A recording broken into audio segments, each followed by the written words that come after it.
Well, hello. Welcome to a reading of the book Three Wise Queens.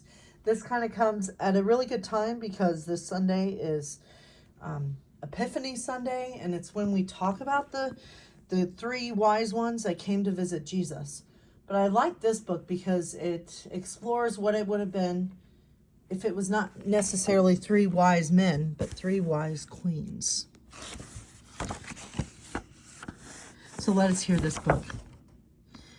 Queen Hakima raced up the tower to paint the beautiful sky.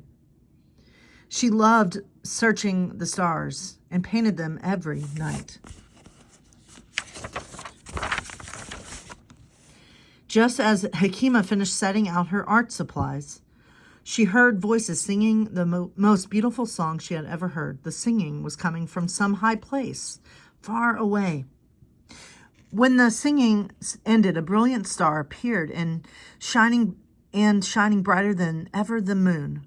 The star filled her with joy. It twinkled with a color that warmed the cold night. She called for her husband, King Balthasar, to name the star, to see the star. "This is a miracle," he exclaimed. "The star was foretold in a prophecy. It is a sign that a great king has been born." They knew they must follow the star to find this king. Along the way, they would visit other kings and queens who would know more about the meaning of the star and the baby king. However, they could not decide on the gift they should bring. Off in the distance, a lion roared loudly. "That's it," cried Balthazar. "Let us give him a lion. The lion is the king of all animals." His mighty roar, fills the night with the noise, just as this mighty king has the star filled the night with light. Queen Hakima thought about this. While a lion might be a mighty gift for other kings, this may be a very different king. He might not have the building or people to care for a lion. I think the best gift is to give gold. "Gold," said Balthazar. "I am sure the king has plenty of gold." Hakima continued her thoughts. "Look at this bright star. I think it is a sign that his riches are in heaven and not on earth. Maybe we will need gold to buy food or a place to sleep." He will need gold. Okay, hold on a second. Sorry. "My dear queen," Balthazar said, "I've never imagined a king like the one you described, but you are wise. Gold is an excellent gift." So the next day, they started their journey. They traveled across great stretches of sand and the great stretches of water. After many days, they came to the top of a hill and saw the famous library of King Caspar and Queen Sophia. The king and queen loved books so much that they made the library the biggest building in the kingdom. King Caspar and Queen Sophia ran out to greet them, papers flying out of their robes and scrolls enrolling in a trail behind them. "King Balthazar, Queen Hakima," they shouted, "you have seen the star." They entered the library, and King Caspar began telling them all that he and Sophia had read about the prophecy. "It is written that the ruler will be born in Bethlehem and that he will be the shepherd of the people of Israel." Balthazar gasped. "I almost gave a lion to a shepherd. Good thing Hakima convinced me to give him gold instead." Caspar laughed and added, "I have also been thinking about gifts. I plan to give him a crown. I plan to give him my crown." Queen Sophia was so proud of her husband's idea. "My king, it would be very generous to give the new king a crown, since it means a great deal to you. But I think of all the prophecies we have read about this child. He already has the weight of the world on his shoulders. I do not think that... I'm sorry, I'm just a little tired still. I do not think you should add your heavy crown to his burden. I've read about something which would make a good gift for the baby king," said Queen Sophia. She opened a scroll and ran her finger over the paper. "Frankincense. Frankincense is a valuable spice, and it gives off a delightful scent when burned. But the people of Israel, the baby's people, use it when they worship God. His mother can use the frankincense when he is blessed at the temple."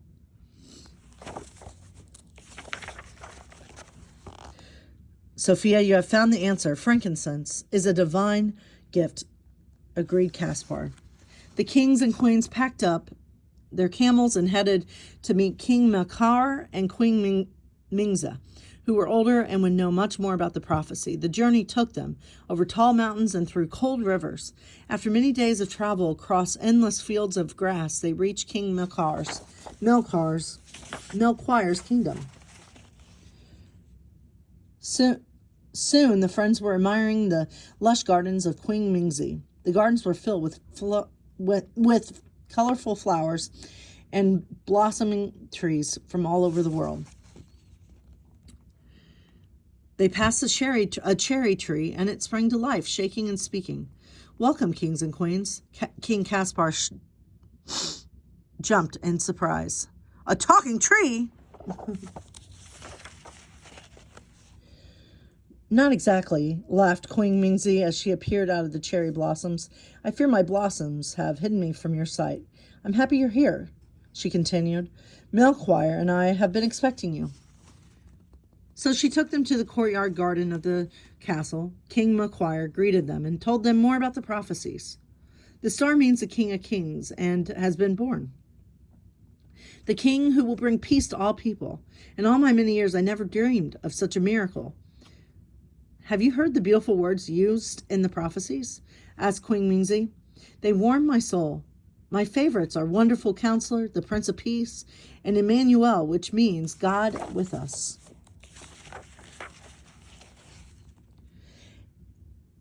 They all sat quietly, thinking about those beautiful words.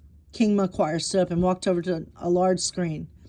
"I want to give the King of Kings the finest gift I can build." And pushing open the screen, he continued, "I will build the throne worthy of his heavenly glory, a throne covered with precious jewels, shining like the stars in the sky on the night he was born. This is the model. The actual throne will be 3 times the size and will have many more jewels." "My dear king, well, this throne is the most beautiful of all your creations. It will take many months to build, and we want to visit the newborn king immediately. We do not know how many more days the star will shine to show us the way to Bethlehem." Mingzi thoughtfully said, "I have spoken with the others about their gifts. Hakima and Balthazar will give the baby gold, and Sophia and Caspar will give him frankincense. I think we should give him myrrh. Our kingdom is one of the few places that has this type of tree that produces myrrh. Myrrh and frankincense are gifts for a lifetime. Frankincense is used in a ceremony at the beginning of life, and myrrh is used in a ceremony at the end." Learning things. "Dear Mingzi, your idea is wonderful. Myrrh is a gift we will give," answered and agreed Melchior. The kings and queens set out and traveled west for many, many days.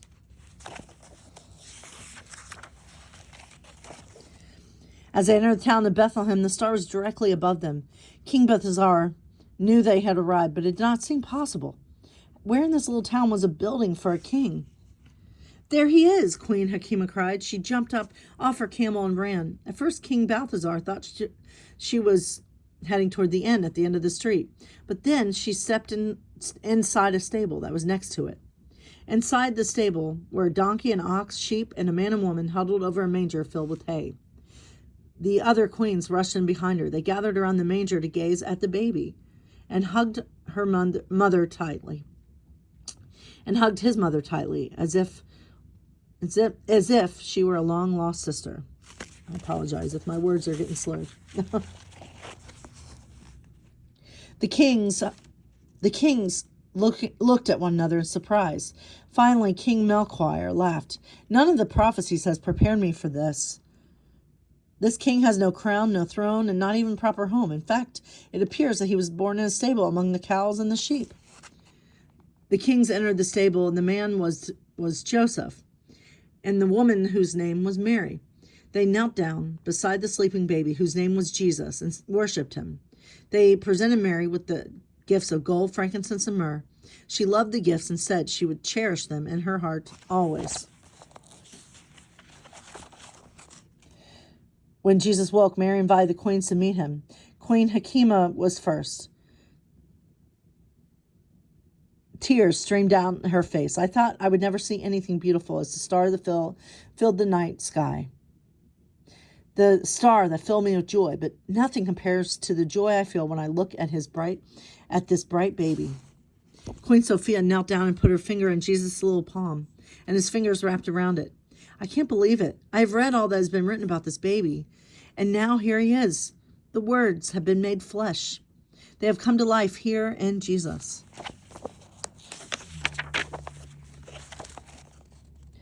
And finally, it was finally Queen Ming's turn. Hello, Emmanuel. Here you are, God with us, under your beautiful sky. She gave him a flower from her garden, which she had tucked up under her sleeve.